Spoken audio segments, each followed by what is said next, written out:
What is going on, guys? It's your boy Mr. Random back at you guys with another Forza video, and today we are gonna put the legend, we're gonna put the rumors to rest, we're gonna put them to the test, we're gonna put the final nail on the coffin, and that is, what is the best Mustang ever created?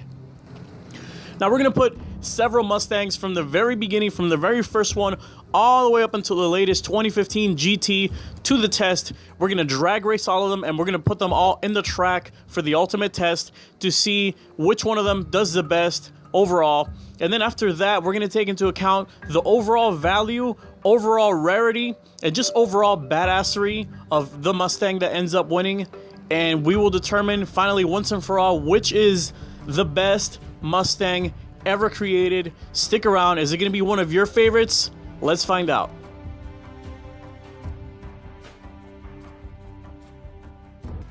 And first off, we have the 1965 Mustang GT Coupe going up against the 1969 Mustang Boss 302. Now, you guys got to keep in mind that the original Mustang, the white one, is actually really lighter. It's just under 3,000 pounds. It's 2,000 something pounds, while the orange one is actually pushing 3,000 pounds plus, and there's only a 20 horsepower difference. That's why the white one, the original Mustang, is winning.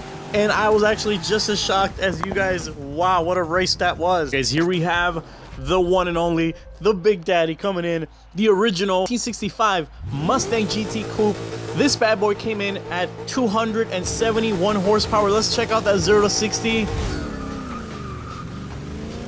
And it's gonna be just about under 6 seconds, maybe 6 seconds flat as we take the first corner. And as you guys can notice, look at the horrible oversteer that these cars have. It is ridiculous, but it's still the king. It's still the first one. Now this thing, it came in with 271 horsepower, weighing in just about 2,562 pounds as we go to the straightaway. And we're gonna try to max out this thing as much as we can. Let's see how far we can take that speed. Let's see, we're going up. Oh, there we go. That's it. 136 was the most we can reach as we enter the halfway point, aka the tunnel. I can't believe that thing maxed out at 136. It was revving up at that. And here we go at the roundabout, taking another look at that Mustang as we make our way through the twisties. And this is where we get to test that suspension, that handling on this old ass, almost 100-year-old freaking car. This thing is crazy. It handles like a freaking bus, but it's still beautiful. Let's see what time it's gonna finish at. So this is gonna set the bar. It's gonna set the standard for every other Mustang. 2 minutes and 25 seconds. And coming up to the line, we have the 1969 Ford Mustang Boss 302. Now, when this thing first came out, everybody and their grandmother wanted to know what this car was about. Let's go ahead and check out that 0 to 60 time. Here we go.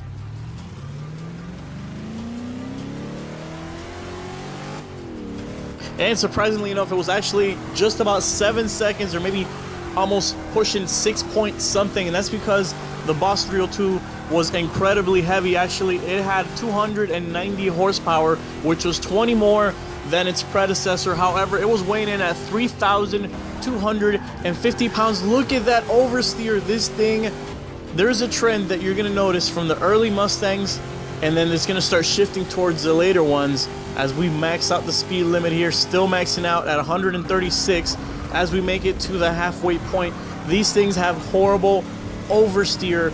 The earlier models had absolutely horrible oversteer. Taking another look at it as we're making our way at the roundabout, and then we are about to enter the twisties. And here we go. That's where we test that crazy boat-like, bus-like suspension from the earlier Mustangs. These things were absolutely ridiculous, and you had to have some balls of steel to drive these things. As we make our way to the finish line, can it beat 2 minutes and 25 seconds? We will find out. 2 minutes and 25 seconds. Next up, we got the 1971 Mustang Mach 1 going up against the 1978 Ford Mustang King Cobra 2. Now, this should be no shocker to any Mustang fan out there. We all know that the Cobra was the worst Mustang ever developed, hands down. That's why we go ahead and see the Mach 1 destroying it completely. Look at that huge margin. That's like 30 plus cars. Wow, that's freaking crazy. That was completely expected. No shocker there.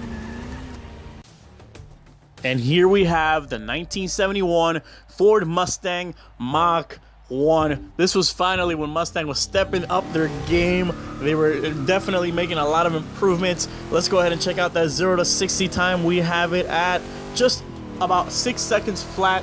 Now, the Mach 1, as we enter the first corner, you look at the freaking oversteer. It's getting a little bit tighter if you notice, but it's still very prevalent. Now, the Mach 1 had 376 horsepower, which for the 70s, that was amazing. It did weigh in though at 3,700 pounds. This thing was a tank, and there's the trend, maxing out just about 136, 137 miles an hour as we enter the halfway point, aka the tunnel of love.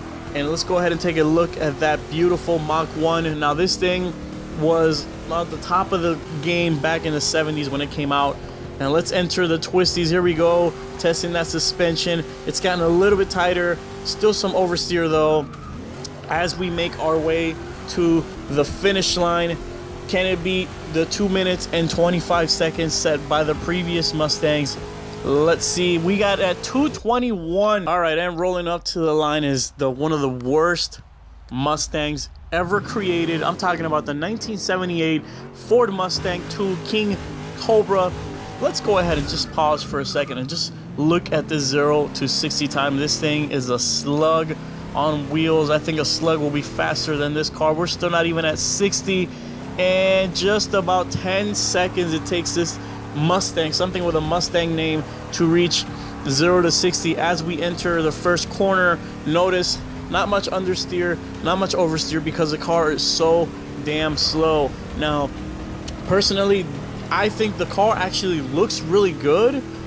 It's just that they put this horrible engine in it, and they'll barely produce any power. As look at this, it's not even maxing out yet. This thing cranked out 139 horsepower, weighing in about 2,600 pounds. Come on, that thing was absolutely horrible. I can't believe a Mustang even cranked out those numbers as we make our way here to the roundabout. Now, you guys need to take into account that back in that actual era, in 1978, there was a huge gas crisis going on in America as we enter the twisties. And believe it or not, a lot of cars suffered from this, the Camaros as well. Because of the gas shortages, they had to produce these freaking horrible emission engines. And as we make our way to the finish line, 221. Will it be 221? Of course not. And here we go. We have actually two of my very personal favorite Mustangs. We got the Fox body and we got the SN95 going head to head, going toe to toe in the drag race. This should be kind of one-sided race, but this is the race of a generation. The change from the Fox body to the SN95, more aerodynamic style, and it's starting to show. As you can see, it takes the lead over the Fox body. I mean, you guys expected that already. Still very, very beautiful Mustangs. One of the most favorite, actually, from the fans and including myself. All right, guys, rolling up to the line, we got the 1993 Ford SVT Cobra R. This was the top of the line for the 90s, right before 1994, when Ford decided to change the Mustang body style. Let's go ahead and pause and look at that 0 to 60 time and see where we are at. Oh, just under 6 seconds. I would say high fives, maybe early six, as we take our first corner, and you can start seeing the handling get a lot tighter, not as much oversteer as we try to max that out in the straightaway. Now, the 93 Cobra R had 235 horsepower, and it weighed in at 3,125 pounds. Now, that is good numbers. Obviously, you know, these things can handle a lot more, those engines, as we make our way into the roundabout. Now, a lot of people were upset that they decided to do a body change from 93 to 94, and it's just one of those situations where you just can't please everybody. As we make our way here to the twisties, and you can see how the handling has definitely improved for this year Mustang compared to the other ones. Making our way to the finish line now. Can it beat 2 minutes and 21 seconds? Because we're not going to count the other one. 2 minutes and 17 seconds. All right, here we go. This is my personal favorite, the 1995 Ford SVT Cobra R with a 5.0 302 cubic inch engine producing 300 horsepower. That was badass back in the day. Let's go ahead and pause for that 0 to 60 time at just about 5.5 seconds. As we take that first corner, you can see, like I said earlier, that the oversteer has gone away and the steering has gotten a little bit tighter though. This car does get squirrely though at times. In some corners it does lose traction as we make our way to the straightaway, trying to max out the speed. Now if you guys notice, you see we're in 4th gear and we're just pushing 130 back in the other Mustang. We would already been maxing out back in the earlier models as we make our way to the halfway point. Now the 1995 Cobra R, it had 300 horsepower and it weighed in at 3,200 pounds. This is personally not only my favorite body style, but just overall my favorite Mustang. As we take here the twisties, and you can see it handles it a lot better and a lot smoother than the older models, which were all over the place because of the steering, because of the suspension. Everything was outdated. Making our way to the finish line. Can it be 2 minutes and 17 seconds? You already know the answer to that, and that is of course because we're getting better and better. 2 minutes. And pulling up, we have the Mustang Cobra coming up against the other Mustang GT500. Now these two are by far, I think, where Mustang peaked besides the new GT350R. These two cars right here is an example of peaking from Mustang. You got the Cobra in the blue with the excellent handling. Here we go versus the GT500 when it first came out. 500 horsepower, supercharged. This thing was mind-blowing, and as you can see, not bad from the Cobra though, from the blue Cobra. Actually keeping up slightly with the newer one, and it goes to show how much of a perfection that fucking car was. I absolutely love the Cobra. And now, rolling up to the line, the 2000 Ford SVT Cobra R. By far, as you guys are gonna see, this is by far the most track-worthy, the best handling Mustang to date. Let's go ahead and pause for that 0 to 60 time, and that is gonna be just about 5 seconds, almost 5 seconds flat as we take our first corner. And this thing handles amazing compared obviously now to the newer GT350R, which is track ready. This by far was the most track worthy Mustang ever created. As we approach the straightaway, and let's see how far we can max this Mustang out. The handling in this Mustang is absolutely tight. It was absolutely created and tailored for the track. Look at that, almost 140 miles as we make our way to the midway point, to the halfway point, aka the Tunnel of Love. Now this Mustang produced 385 horsepower, weighing in about 3,500 pounds as we enter the roundabout. Taking a look at that beautiful, beautiful body. Absolutely one of the best Mustangs ever created. I just really don't like that wing as we make our way to the twisties. Handles it like a pro. Making our way to the finish line. Can it be 2 minutes and 15 seconds? Absolutely, it's gonna shatter that. And we are at 2 minutes and 11 seconds. And here we have the big daddy of them all, the 2007 Ford Shelby GT500. This car was on top of everybody's list back in 2007. This thing is an absolute beast. Let's go ahead and look at that 0 to 60 time. Just about 4 seconds, high fours as we take our first corner. Now if you notice, this car has actual understeer. Look how horrible, look how wide it takes those turns. This car was clearly made for this right here. What we're seeing is a straightaway. That's what it was built for. It was built for speed. It was not built for handling, and handles horrible. It is plagued by horrible understeer. But look at that, we're reaching 150 miles on 5th gear as we make our way to the halfway point, the Tunnel of Love. Now this Mustang came in with 500 horsepower, and it had a supercharged engine, and it weighed in about 3,000 pounds, almost 4,000, about 3,800 pounds. And let's see how it handles the twisties. Not that well because of that horrible suspension, that horrible steering. This was not a track car, this was just a drag car, and it did really good at that. Let's see if it could be 2 minutes and 11 seconds. 2 minutes and 10 seconds set forth by the Mustang.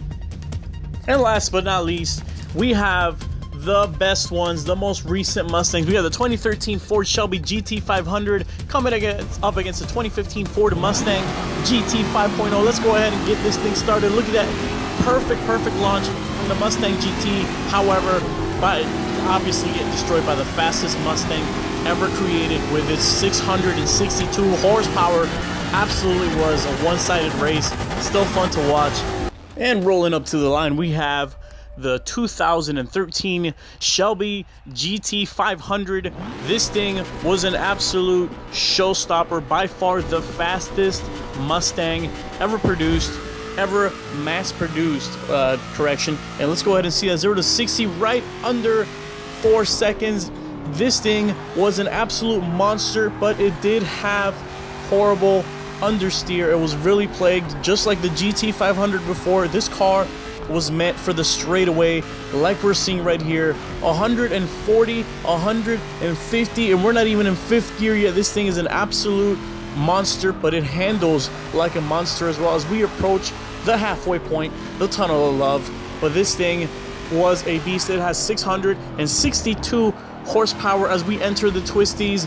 Look at that understeer. It is horrible. Weighing in at 3,800 pounds. Can it beat the 205? Wow.